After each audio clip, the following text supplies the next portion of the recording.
All right, everyone. I am super excited to have Dr. Sunny Smith with me on the podcast. And she's a physician and she's a life coach, and she's going to talk about both of those things, I think, today.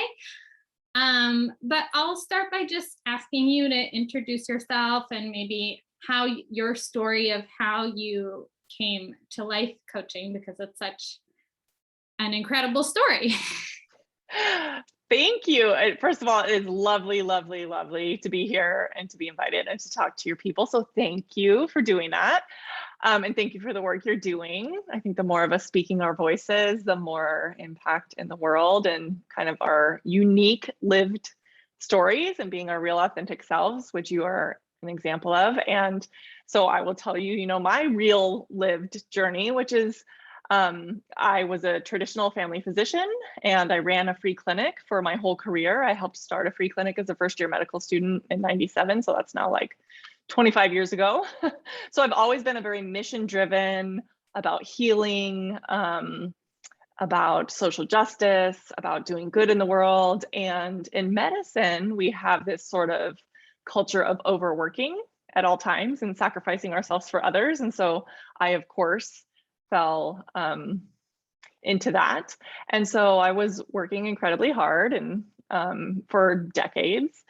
And I knew nothing of coaching. I was doing like well-being and advising and mentoring of medical students and people up and coming. So in hindsight, there was like a bit of, the coaching-ish type of stuff happening. But I fell into it like many of us do, in that we fell into it for ourselves. Like we discovered the tool for ourselves.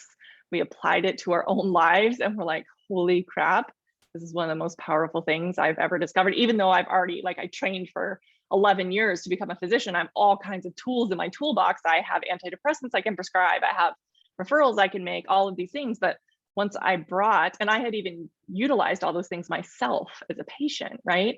But once I brought life coaching into helping me as a human being, like everything changed. Honestly, everything changed. So in 2017, which is now 5 years ago, I had a bicycle accident, and I happened to be in Tahiti. I was going down a mountain. It was Mother's Day on a bicycle. The bike was malfunctioning.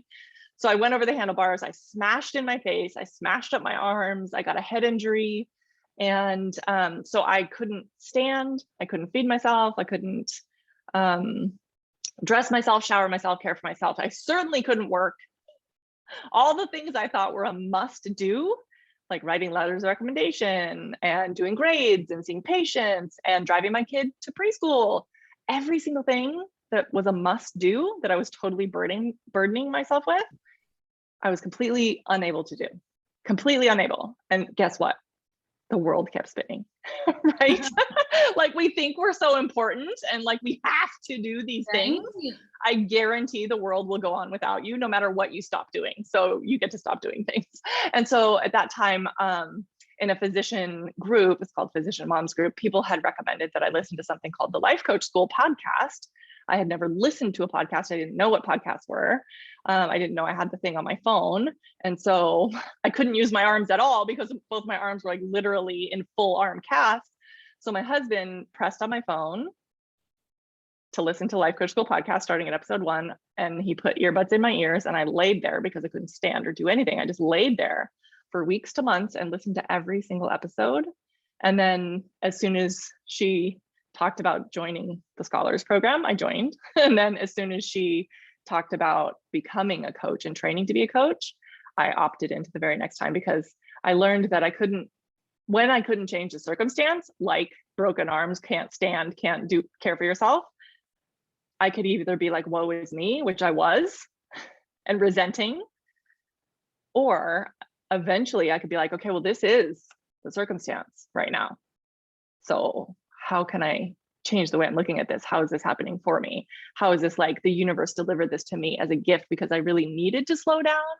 I really needed to question the sort of indoctrination that I had had in my life, in my medical culture, the sort of, again, self-sacrifice. There's just like a learned helplessness we have in the world, but it has been learned. Like, we are not helpless, and we get to unlearn that. So for me, coaching became incredibly powerful for that, realizing I had agency and choice, and I could go back to whatever I wanted and drop whatever I wanted.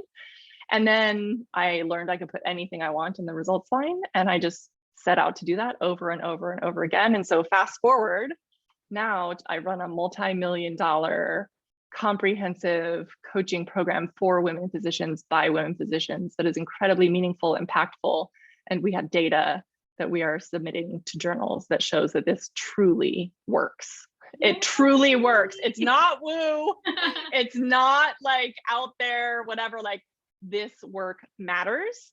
Whether, I mean, woo, by the way, is just right brain, right? Or forces of the universe, all the things. There is no such thing. So that was sort of a long answer to your question, but I think, like many people who are coaches, we fell into it ourselves because we needed it. We found it to be powerful, and then we kind of brought the tools into who we are as human beings, as unique individuals, and then brought them to our people. And that's what I did.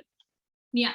And I told you before we started recording, I wanted the long version because it's such an incredible experience. And actually, what comes up for me, one of the things that I've been working on, with my clients in my community is like destroying the patriarchy.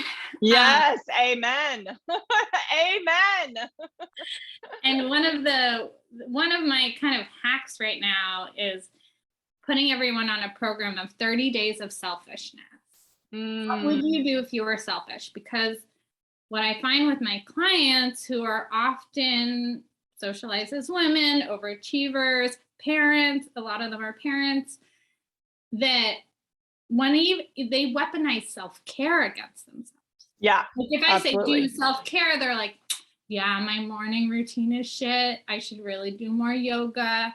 I should really, then they're beating themselves up for self-care. So my kind of underneath to get underneath is like, what would you do if you were selfish? What's one thing you can do? Because when I tell my clients to be selfish, they come back to me and they're like, Bryn, you are going to be so proud of me. I was so selfish. I went to Costco without my kids. Yes, exactly. It's like the idea in the patriarchy and indoctrination of women is like going to Costco or Target alone is indulgent. Like, what is that about? That is so unrealistic. And it's interesting that you bring up like the self-care, yoga, shooting all over ourselves type of stuff, because you had mentioned it might be interesting to talk about we have many sessions with many very special, amazing, powerful guests who bring so much wisdom, and wisdom from feminism and wisdom from leadership and thought leadership. And we had Liz Gilbert in, and this is exactly one thing she talked about while she was with us is that we're like shooting all over ourselves with this self-care stuff. Like, we're supposed to be doing yoga every day, and we're supposed to be like, that's what a person who takes care of themselves does, is get massages and like do all this stuff. And the truth is, self-care really, first of all, I just want to pause and say, it became very self-evident to me, like there's this whole, people know about the oxygen mask on yourself first thing.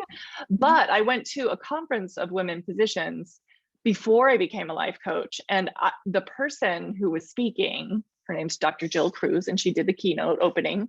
And she said something that I still remember to this day, that really changed the way I see things, which is, she said, what organ does the heart feed first? The heart basically pumps the blood to your entire body. Without the heart, you cannot live, no matter what, right? And so whatever the heart is prioritizing historically and anatomically and physiologically, that obviously teaches something about what it takes to keep the organism alive. And so all of us were like, we're a room full of doctors, and we were thinking, we were like, the aorta, the lungs, the pulmonary, the subclavian artery, we were thinking through all the anatomy. Of course, the cardiologist knew the answer, but the rest of us were like just racking our brains.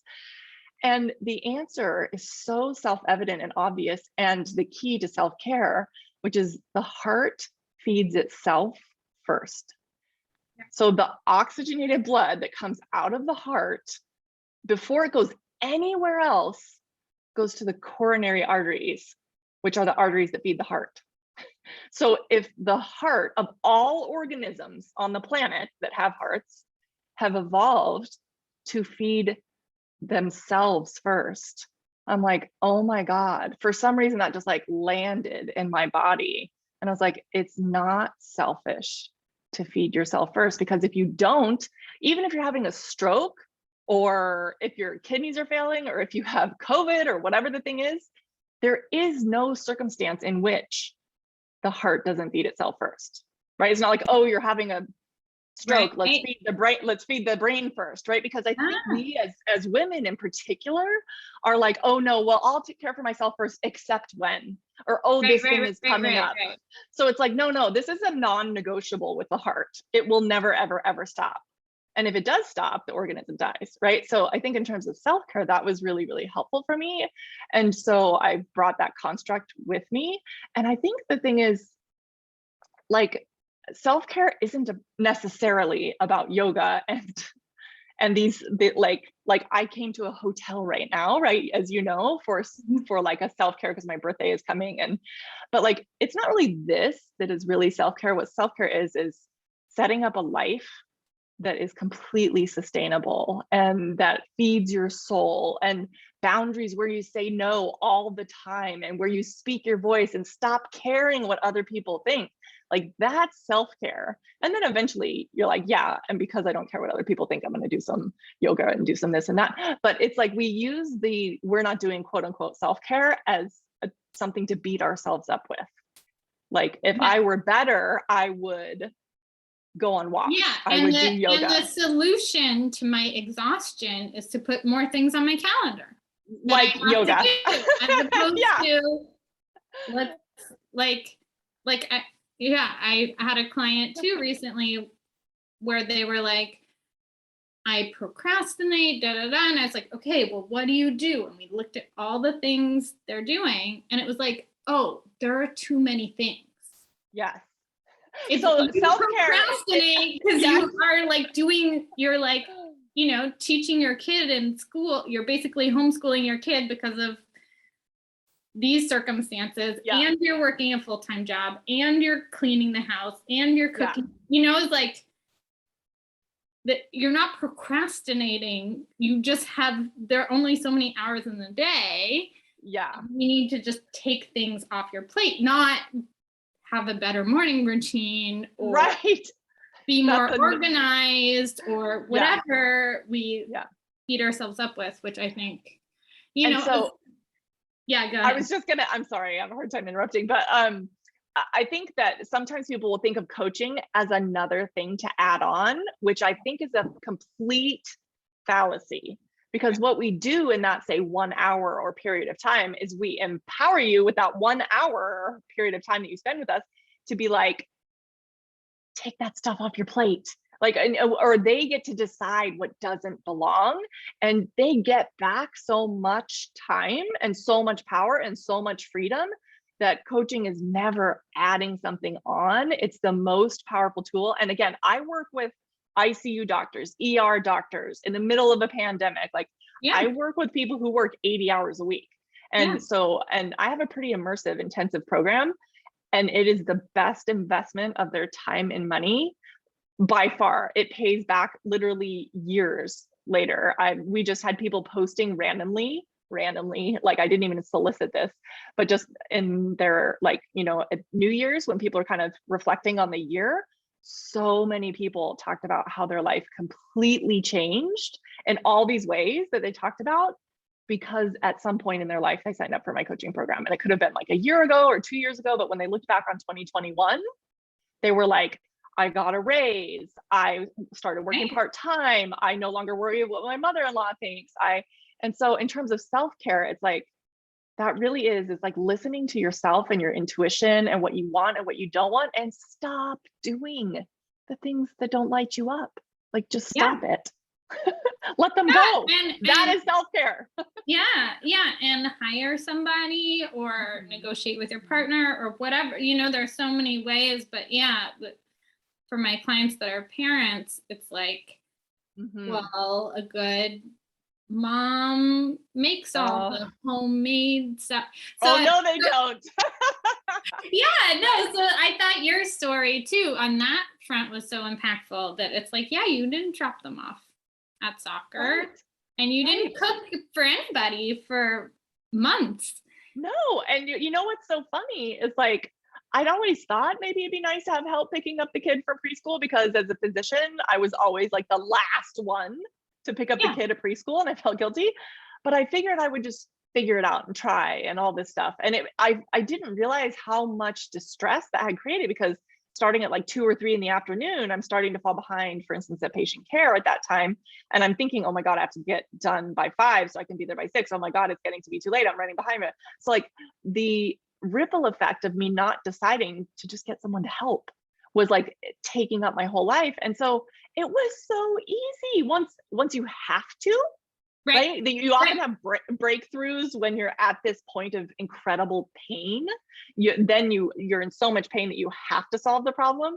But it's like the goal in part of coaching, so many different goals, but is to get you to make those decisions and changes before the incredible pain. You're just like, oh, I actually could change this. And so it was so easy and so amazing and so wonderful to just have it be on someone else's mind to go pick up the kid. And it's like, honestly, not that big of a deal. And then once I already had that, I was like, and she cook dinner or play with him or what? I'm like, oh, and it's not something for, I think there is this construct that it's for like the uber wealthy, right? To have someone pick up your child and help cook dinner. And it's really not, right? It's not that much money. There's people who are very interested in having this kind of work, and they're thrilled to work for you. And so you're contributing to women, right? And to people being able to stand on their own 2 feet. You're employing somebody. Right.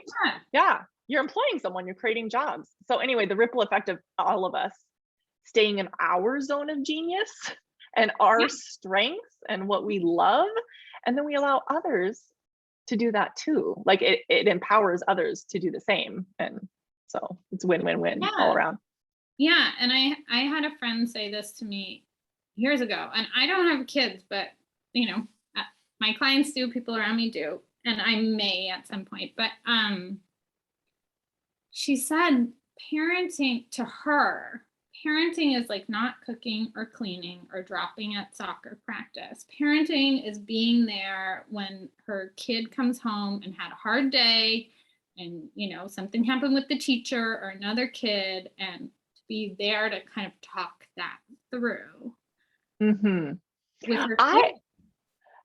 I have learned with my coach, she says, she has helped me to learn that my only job as a mom or a spouse or what any of those things, but my only job is unconditional love.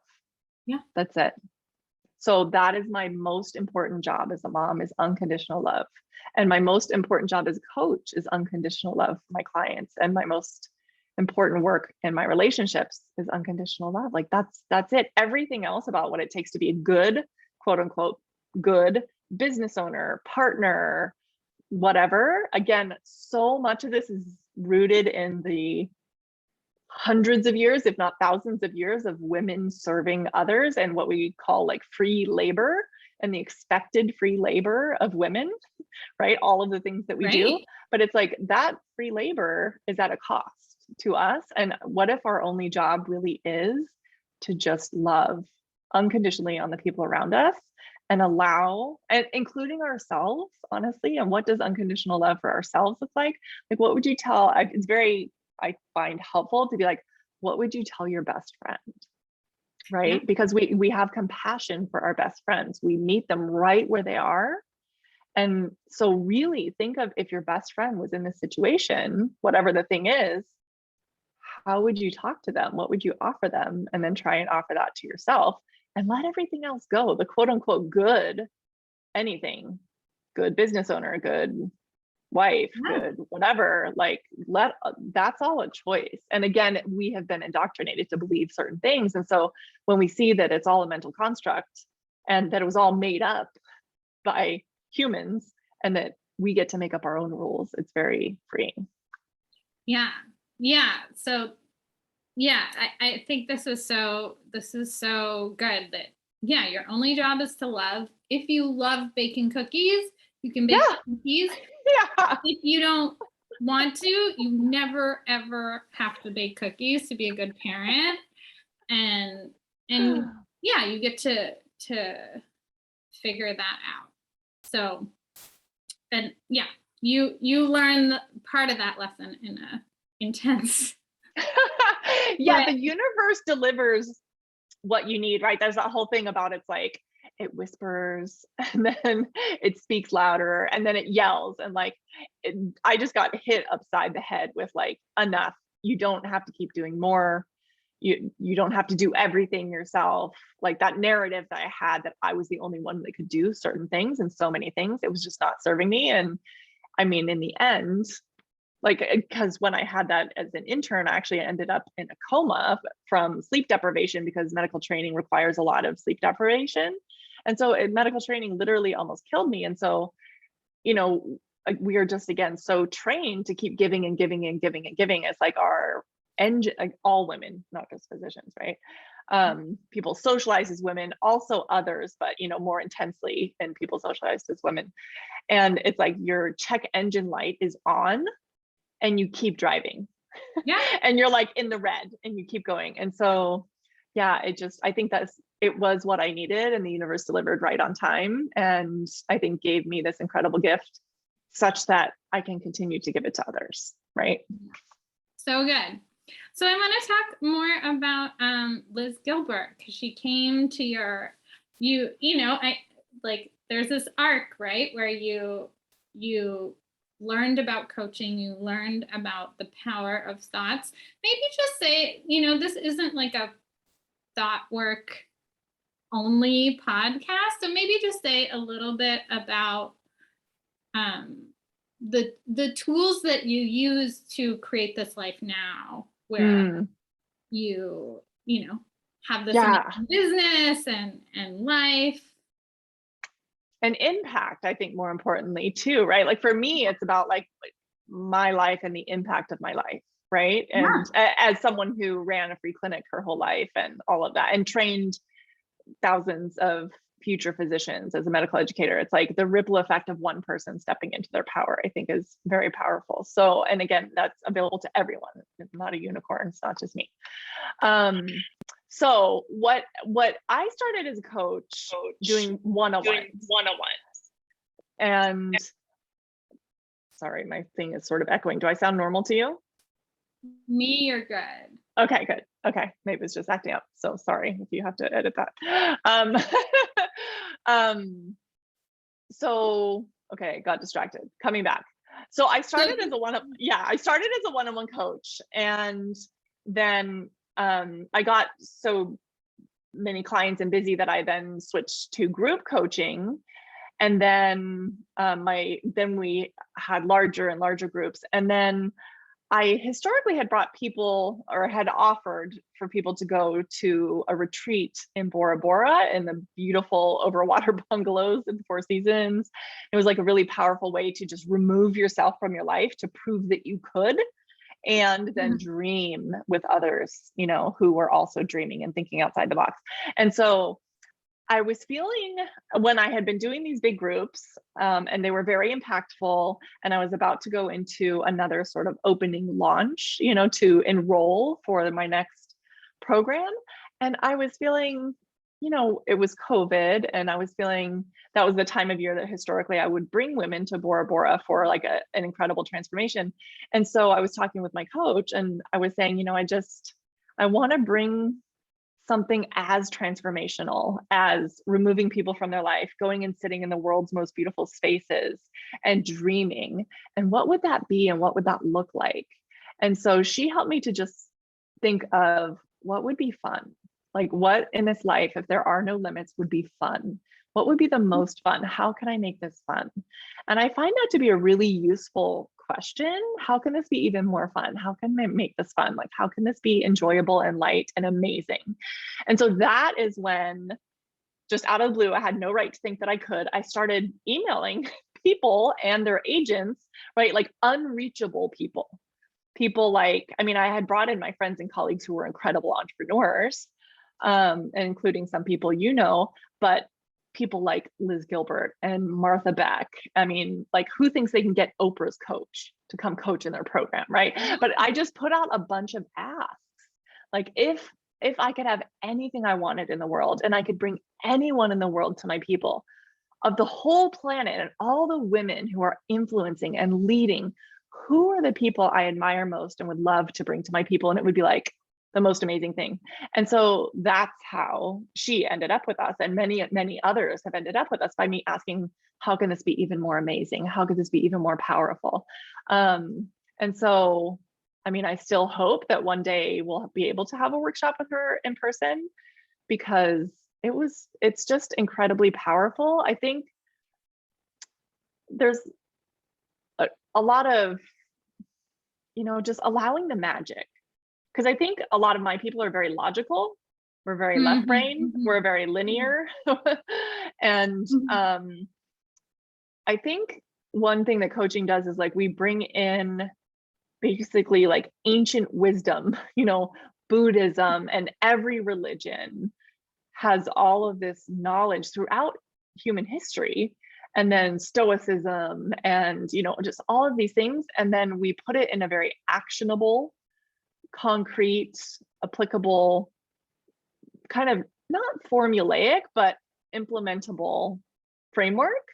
And so we do that, but then we also allow for the magic, right? Like, magic is sort of real, right? Like, you can think of quantum physics, right? The things that make no sense, that even the most expert people in the world can't really make sense of how something could be a wave and a particle depending on whether it's observed. Like, that doesn't even make sense, right? Like, all of these things are mysteries of the universe.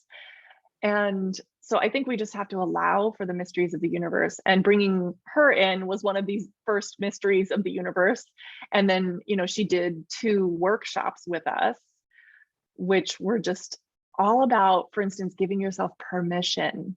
If you could be a principal, right? And you could write yourself a hall pass and give yourself permission to, what would that hall pass look like? Because you really are the person in your life who can give yourself that hall pass. What would you give yourself permission to? And I gave myself permission during that session to not answer all my emails. I was like, I don't have to answer all my emails. Like, why would I have to answer all my emails? Because I get a lot of inquiries, right? And so that was very freeing for me. And she talked about how she gave herself permission to not have to go to book signings. Like, she had no idea that she didn't have to go to book signings because they were kind of exhausting, right? Lots and lots and lots of people. And just so many things about what we can give ourselves permission not to do that we just haven't. And then she also talked to us about following our enchantment, because it always knows the way. Like, what is that for each individual person? There's just, I think people could probably listen to her podcast, listen to her book. There's, again, each person, each individual, like these women who become thought leaders, there's a reason, right? Like, there's some powerful resonance. Like, Martha Beck's book, The Way of Integrity, is so powerful too. And we had her in, and she did some workshops, and it's really like, follow the hot tracks. Like, she used to do like rhino following in Africa or something. And so when you're looking for your path, you follow the tracks. And if all of a sudden you realize you're off track, you just go back to where it was warm, and you find yourself getting warmer and getting colder and getting warmer and getting colder, and like, no judgment. You're just trying to follow what's integrity for you. And the distress is when you're off your own course of integrity and trying to go along with what society expects of you, because each one of us has our own internal calling and desires and uniqueness. And some of us are artists, and some of us are cookie bakers, as you said, and some of us are love naps, and some of us love swimming pools, and so, or whatever those things are, various callings. And so I think it's been really, really powerful. And for people who, of course, most people aren't going to be inviting thought leaders into their coaching program. But what I find also incredibly powerful, I just put together a book list, a reading list for my people. And I was like, wow, like there's so much good information out there, even just on audiobooks, right? Or regular books. Like I looked at the list that I made and I was like, I'm a personal development junkie. But it's like, put that stuff in your ears and it starts to become your own internal dialogue, as opposed to the default, assumptions of our culture that become our internal dialogue. It's like, put some women in particular, but any human beings who are thinking outside the box and leading and are examples for you, and whose words and wisdom you would like to be some of your guiding light and become your own internal dialogue, to replace some of those things about the shoulds and everything. It's really very powerful. So for anyone listening to your podcast who isn't investing in coaching programs or isn't ready yet, like really, it's about the input. So keep listening to this podcast, listen to some audiobooks that you find are incredibly helpful, like whatever really resonates with you, more of that. Just put more of that, because we're counteracting decades of other not helpful imprinting and indoctrination. Yeah. I think I feel like Martha Beck was my first life coach, because I read, I think Steering by Starlight or Follow Your North Star. I can't remember. Yeah, Follow Your North Star. Yeah. Mm-hmm. One of them I read first, and I was in my early 20s and I was in teachers college, and I decided to drop out of teachers college, partially based on doing the exercises. Yes. And I was like, talking to my family, and they're all like, it's a safety net, like they wanted me to finish even if I wasn't going to teach, and from a kind-hearted place, right? Like they just wanted me to have a quote unquote fallback plan or whatever. But it was like, I was like, well, my life coach said, right. Reading your book and doing the exercises, and I was like, oh, this is not sparking joy, or this is not the hot tracks, or this does not feel enchanting. Yes. And, and it ended up, I dropped out and got an amazing job at a nonprofit, and ended up, doing teaching education related work before my cohort even graduated. And so it was one of those things where it was following that. I just was like, I don't feel good spending my, supporting this university that was teaching in a way. There was racism and homophobia in some of the faculty, and it was like a whole, there's many reasons that I ended up leaving. But she was my life coach. Yeah. And what's so fascinating is that, like, she clearly won't know that she was your life coach, right? But it's like women in particular, but any human who speaks up and speaks their voice, they will never, ever, ever know the impact. Even if you're just speaking in your own job or family or friend community, but certainly if you have a podcast like you do, it's like, you can never, ever, ever measure the impact that you have. I mean, Martha was Brooke's coach, right? Who trained me. Yeah. And like, so it's just, there's so much interconnectedness. Like, in a way, there are no new ideas, but it's those who stand up and speak their truth, and we just see them, hear them, and it can resonate in a way, right? Through different individuals, it resonates in a way that lands with some of us, right? Some of us will love her, and some of us will be like, that woman is not for me. And that's okay. That's why we need so many of us, because we need people who look different, are different, live differently. And again, I just think that's so important that you're like, yeah, she was my life coach. And first of all, because people have this connotation about life coach, right? That it's, I don't know, somehow not as valid. She has a PhD from Harvard, right? And was like, and this was her professional job. Like, she's a highly respected person. And so it's hard to question someone who has a PhD in this and has been employed doing this and then decides to step out to do it in a way that's more on her own terms. One thing that she said that was really valuable to me is she heard us actually talking about how life was 50-50, like half good and half bad. And she, interestingly, she had one session with us, which was 3 hours. And then she came back the next week and spent another 3 hours with us. And she's like, I've been thinking about you, women physicians, because you are always like, you're, again, the things that you choose to do with your bodies, and like, you stay up all night long, you come into work when you have migraines and when you're having miscarriages, or when you're like, no matter what, you guys are just continuing to go. And then you're telling yourself life is 50-50.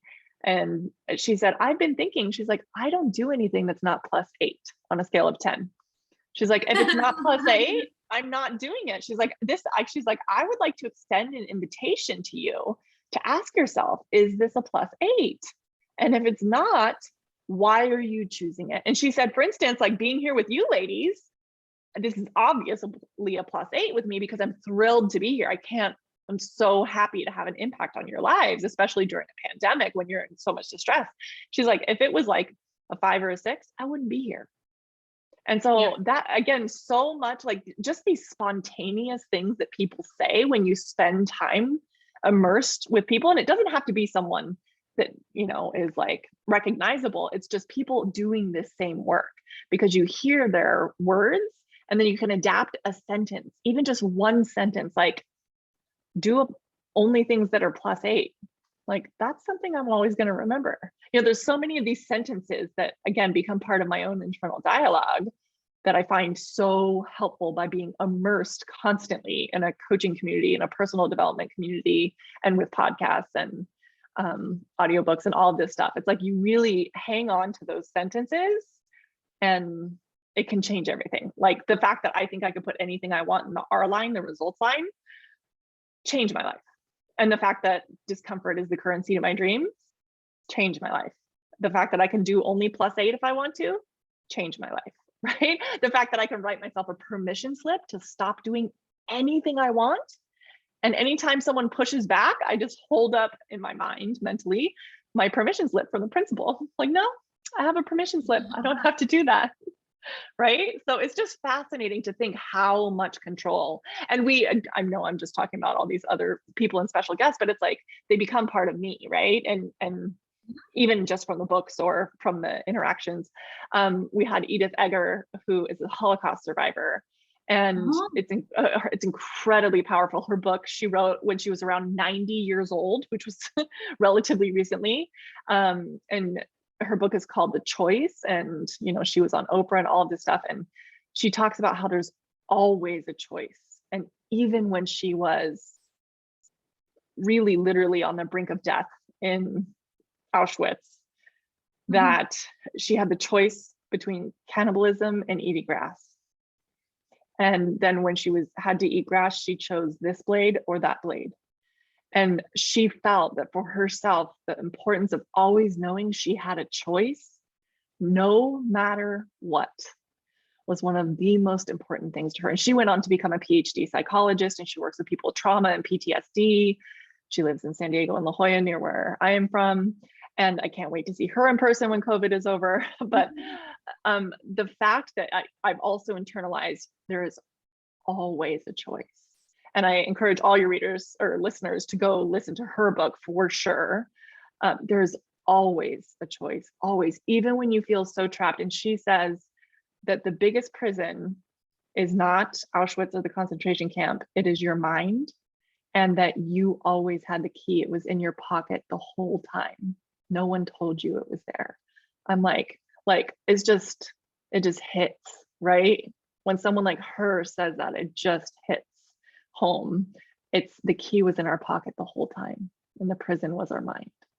So I think for your people, right, like this is just powerful. It's powerful stuff.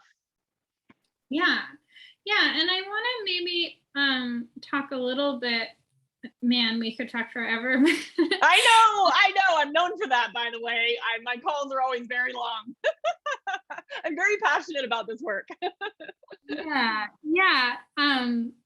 but part of my story is, so I dropped out of teachers college thanks to Martha Beck, and then I got this amazing job, but then I ended up burning out about a year into. I was working with marginalized youth, and there are a number of factors happening, and so I quit my job and moved to an ashram for 2 years. That was kind of my first big step on after Martha Beck on my healing journey. And so we at the ashram, we studied the mind and the power of thoughts and the power of speech. And then it was interesting when I found Brooke Castillo's podcast, that it's almost like she takes that, but then she's like, get scientific with it, right? Formulaic, I think, is one of the things. Like, there's a formula that you can use to implement that.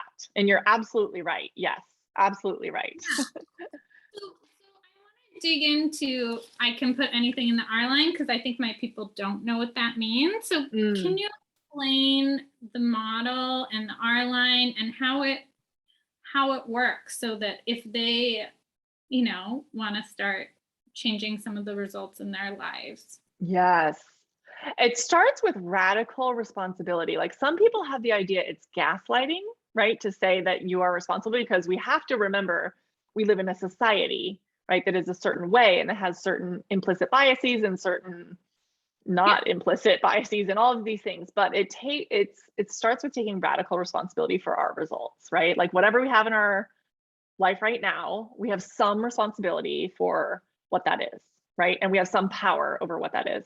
And so to start with, I'll say, if you're going to talk about the model, there's really like, what are the facts or the circumstances? And they have to be very neutral, and everyone in the whole entire world has to agree on them. Like, if you're in a court of law, the judge and the jury and the prosecutor and the defender has to agree that this is exhibit A, right? Like, the prosecutor has one opinion, the defender has one opinion, but we're not talking opinions.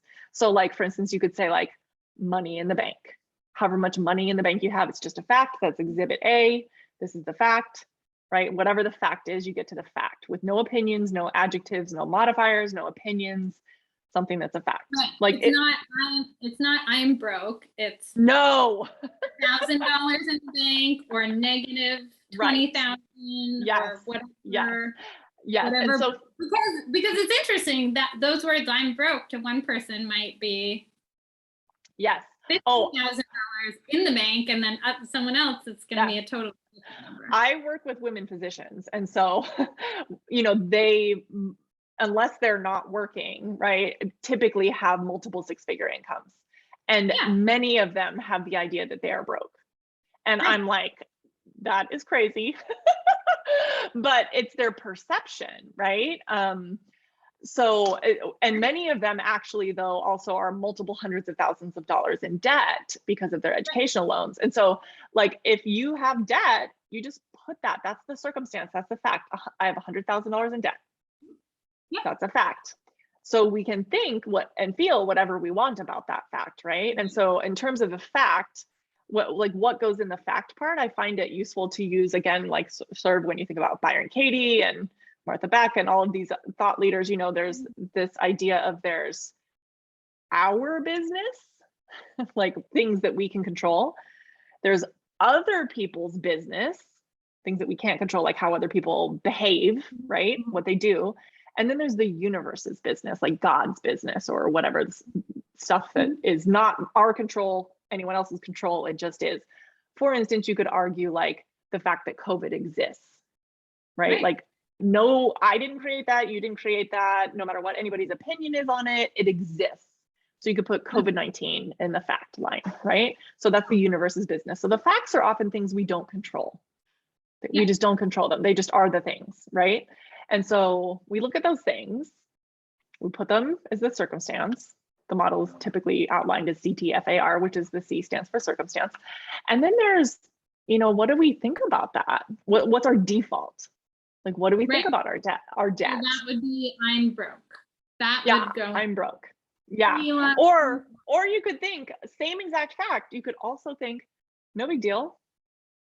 Or you could think, because like when people buy a house, as an example, people have They like have yeah, they have $500,000 in debt, and they're like, I own a home, right? Like that's I own my own home. And their feeling is proud.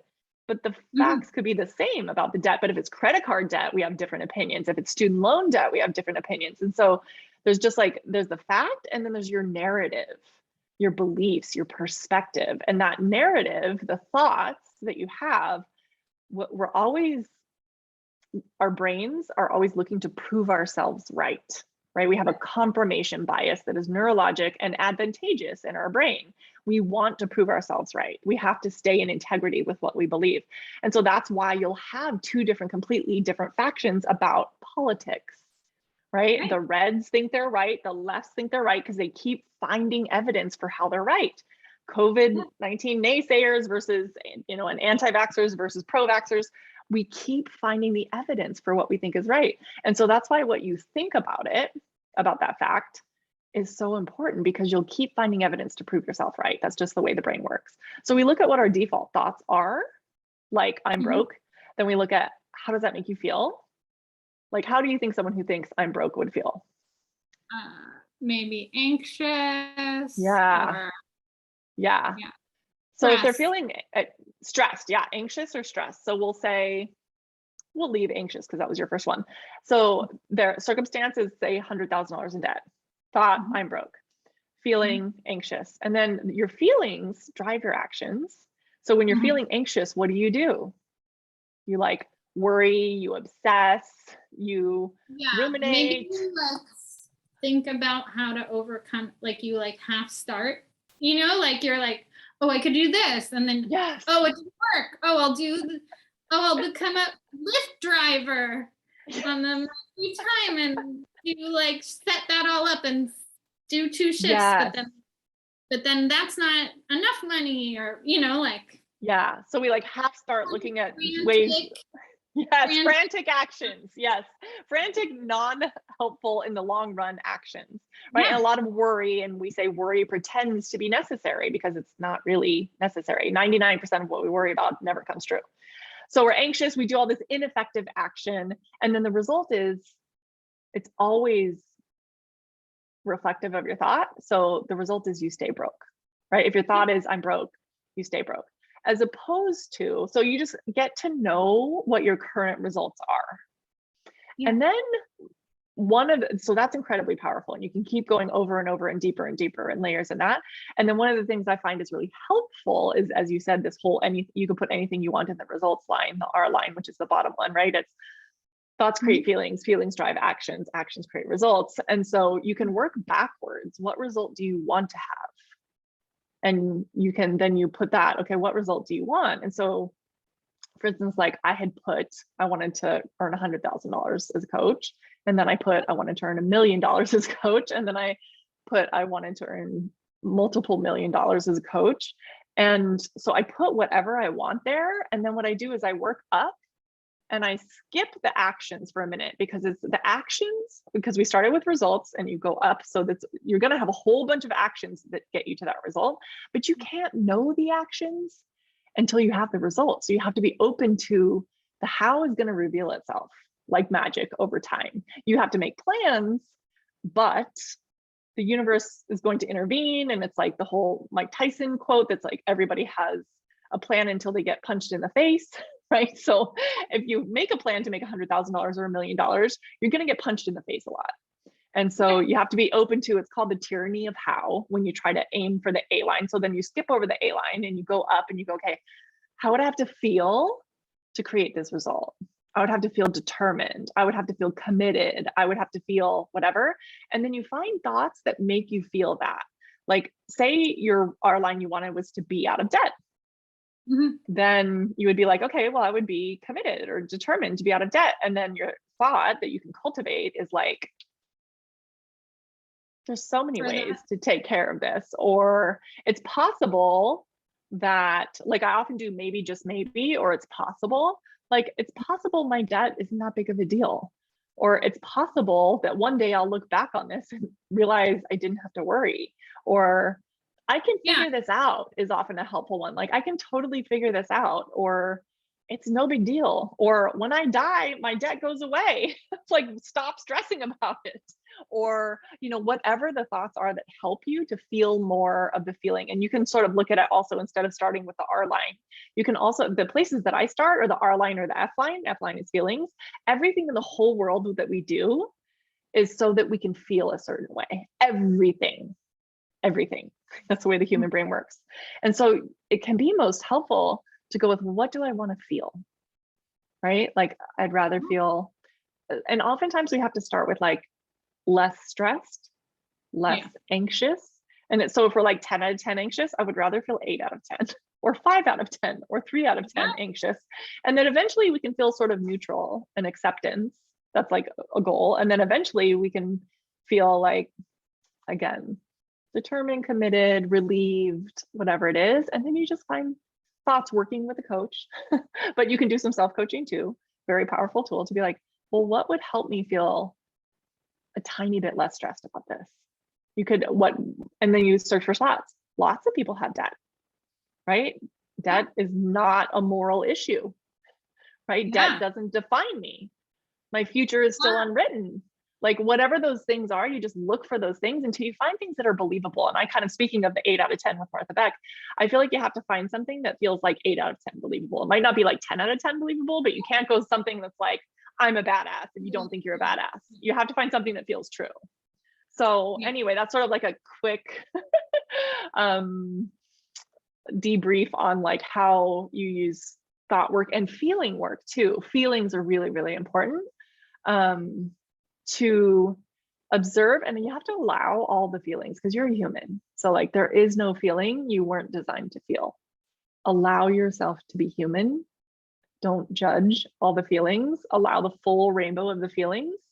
And when you're ready, so accept all of them where they are, move yourself towards those ones that you want and cultivate them on purpose. Like me, this past fall was kind of heavy.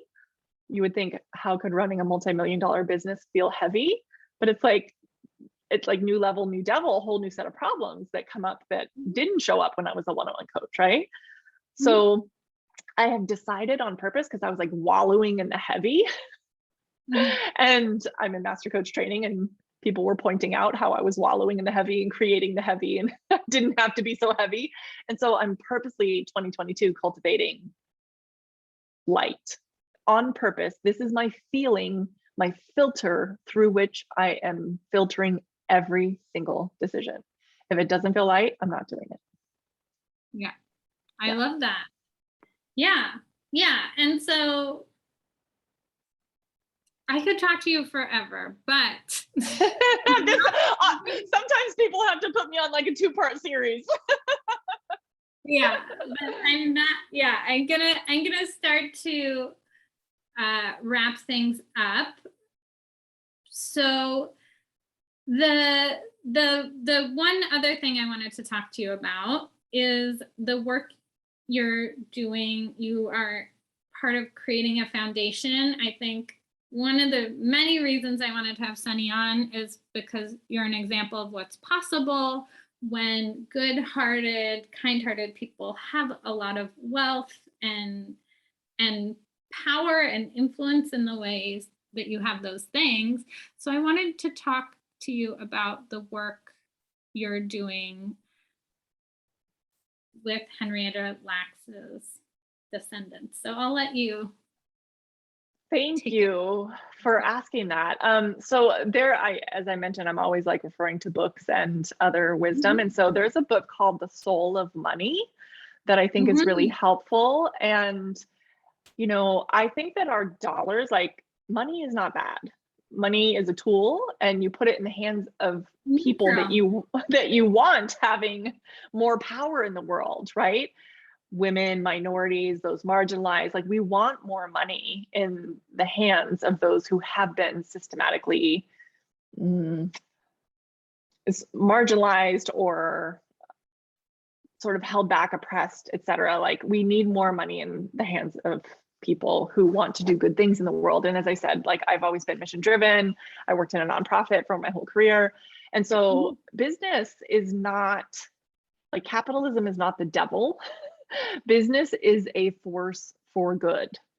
right? It is a force for good. It is a particularly small business, but business is one of the most impactful things that you can do, because you can create whatever you want in your mind and go make it real. That's the magic of entrepreneurs and coaching and all of this. So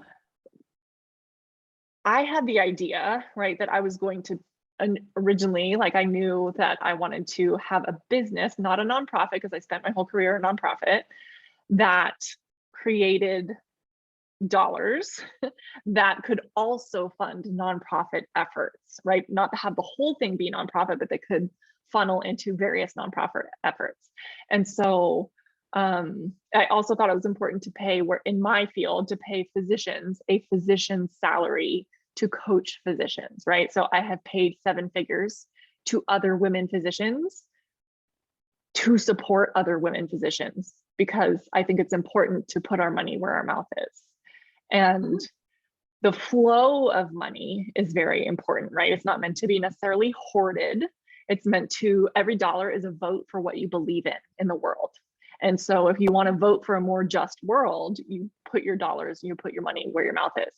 And so, as I mentioned, I'm always inviting people into my program that I feel are impactful and that I want to get to know their lives, their story, how they talk, how they live. And so we invited the family of Henrietta Lacks, and to anybody who's listening to your program who doesn't know who Henrietta Lacks is, she was a Black woman in the 50s who was at Johns Hopkins, and she had cervical cancer. She was in her 30s and she was a mother, and they biopsied her cells just as a traditional part of diagnosing cervical cancer. And it turned out that her cells did something that no other cells had ever done before. And they became immortal cell lines. They are still used today all around the world, in every university, in every lab, for basically every medical advancement that there has been since then. And it was her biopsies of her cells and the transition of her cells into basically a commercial product that are used for the scientific advancement was done without her knowledge or consent, and without her family's knowledge or consent. And there has been no financial remuneration to her family for this, despite, again, her being in basically every lab, nobody even knew that HeLa, they call them HeLa cells. Nobody even knew HeLa was a person. Like, I did research on HeLa cells and I didn't know it was a person until Rebecca Skloot, who's an author, kind of revealed the story. And it was very powerful, meaningful book. And Oprah was in the movie, all of this stuff. So I invited her because, as I mentioned, social justice has always been one of my issues. So I invited her family into my coaching program, and they talked to us very meaningfully about their lived experience. And they could have a lot of resentment, right? But they are choosing to have, speaking of narrative, right? They're choosing to have a narrative that they speak her legacy, right? And so one of her great granddaughters was with us, and she's a nurse, and she said that she was talking about how she has educational debt, and how reparations have not been made and financial remuneration has not been made to their family. We asked her. And so we said, well, and she was talking about the distress, right, of having debt and her inability to continue to, or the limitations of pursuing her master's degree in nursing. So we said, well, how much is your debt? And she told us, and we said, we'll take care of it. Just like on that call. It was Saturday, it was Juneteenth, coincidentally. And she's like, are you kidding? And we're like, no, of course we'll take care of it, because we run a business and we have funds and we have dollars and we will take care of it. And so that was Saturday. And on Monday we paid off her debt, and she was so, so grateful. And then we worked with her and we said, this is just the beginning, right? This is obviously the universe aligning so that women physicians, like, all of medicine has benefited so, so much. There have been Nobel Prizes and like 100,000 articles using these cells. And so all of humanity and all of humankind has benefited from this. And so it's the least that we could do. We don't want to wait for anyone else to do the right thing, because we only control ourselves. We're going to take action where we can. So we talked with their family, we talked with the author, we talked with the foundation, And that's how this came to be, that we said, how can we help you? We want to help you to build generational wealth. We want to help right the wrongs. We can't do all the reparations, of course, but we just want to take some step in the right direction and get started. And what they felt would be the most useful for their family would be to eradicate and eliminate all of the family's educational debt. And so we took that on ourselves. And at this moment, we have, the goal is 600,000, and we have raised $270,000. 270, it's actually $271,000 in this moment. And so again, some of it is our business money and some of it is our platform, using our voices and engaging a network of people to contribute. And so we are about halfway there. And I mean, what's incredible is most donations. So again, I said $270,000. Most donations are like $100 and under. Like some people have given $5, you know, and some people have given $1,000 and some have given 10,000 and some have given much more. But most of the donations are small-ish, right? And even if you donated $1, then on the website, you get to leave a note to the family. And so Rebecca Skloot, the author, was reading all of the words from people who have donated to the family. And they were tearful and so moved that hundreds of people, including women physicians and then including non-women physicians, right, who have been part of the movement as well, that hundreds of people are recognizing and acknowledging with their words the gratitude that they have for this social and racial and financial injustice that is reflective of things like Tuskegee and, you know, just people who've been a part of medical research without their consent, particularly of minority groups. And so that's what we're doing. And again, I think it's the idea of the soul of money, and that the money flows where your values are and you get to speak your voice. And I really cannot wait to have this sort of audacious goal be met. And again, it's not even that anyone has to donate any particular amount of money. It's even sharing with someone, even talking to your daughter about what this is and what this means, because so many people don't know the story of Henrietta Lacks. Like, there would be the first vaccine that was made with her cells, interestingly, was polio. And we eradicated polio from the planet because of her. And her family reflected with us that they think that purposely they did not say that it was a Black woman's cells because it was the 50s.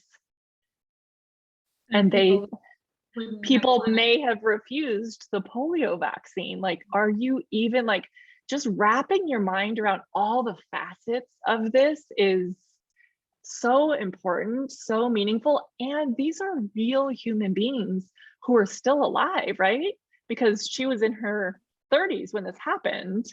And so her, like, you know, her children and family members are still alive and here to tell her story. Mm-hmm. Mm-hmm. Yeah. Wow. So beautiful. Thank you. Doing that work, and, you know, you said a couple times you can put anything you want in the R line, and sometimes you put a multi-million-dollar business, and sometimes you put $600,000 for this cause that I care about. And yeah, I think it's just such a beautiful example of the importance of this work. And you know, one of I feel like I have so many missions, but one of my missions is getting more money in the hands of good-hearted, ethical folks. Preach. Because, you know, I definitely was taught somewhere, somehow, that I should reject money. And, you know, it's been a coming to terms with, like, why? You know, money, it can, you know, it's neutral. It can be used for horrible things if you want to, and it can be a powerful tool to, you know, do the work you're doing or support a political candidate that is going to put in a policy or, whatever your passion is for change, that it can go towards that. So Amen. amazing. So good to have you on. I was trying to I'll write down all the books, and so we can link everything. I'll add another one based on what you were just saying is Rachel Rogers, We Should All Be Millionaires. That's such a For good book. sure. That is about putting money in the hands of people who stand for social justice. And I actually paid to be in her 7-figure mastermind. But I read her book before that. Like, you put money where your mouth is, like stand for what you stand for. And all of these things, I mean, your readers are gonna, or your listeners are gonna have all these books they have to listen to, but they're all very, really powerful. There's nothing dirty about money. Money creates change. And I can say from my nonprofit world, I mean, we provided completely free medical care to people with no access to care. And the only reason that clinic was free was because of other people's money, right? Donors, funders, grants, like it takes money to do good in the world. So business is to serve and to earn, and the service is both within the business and outside of the business. So money is needed. There is no free lunch, right?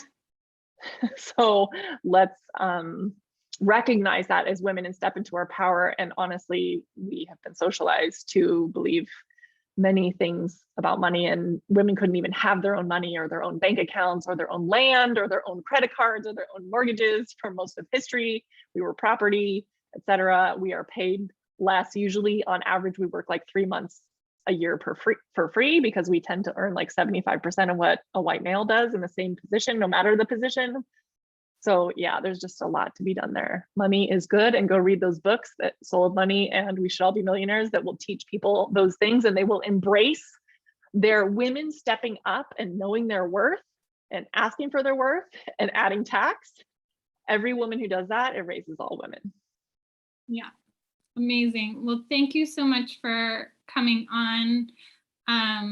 I'll put links to you in case we have any physicians listening. That's not my core audience, but there might be, a few out there. So Sunny also has a podcast, Empowering Women Physicians. She has a coaching program, but you do have to be a physician to join. So exactly. So send me all your physician friends. It's totally fine. And we promise to take very, very good care of them. And if not, I am all about all humans benefiting and decreasing human suffering. And we just use those tools for this particular group of people because those are my people, but it's all the same work. And people I've listened to some, not all of your podcasts, but some of them, because it applies. So much of it, you're a high achieving woman. Yeah. And you know what I find is that people who are not physicians who listen to my podcast, really what I hear most from them is physicians are people too. Like, I literally didn't realize, because we think, oh, they make a lot of money and they're so smart and they work so hard and they have everything. And then they listen and they're like, they're just as distressed as the rest of us. They're just as human as the rest of us. We're all just human, all of us, no matter what we do, no matter who we are. So thank you for the beautiful, beautiful invitation. It was amazing to come talk to you, and I can't wait to see you again. Yeah, we'll do this again sometime. And yeah, thank you so much. Bye, everybody.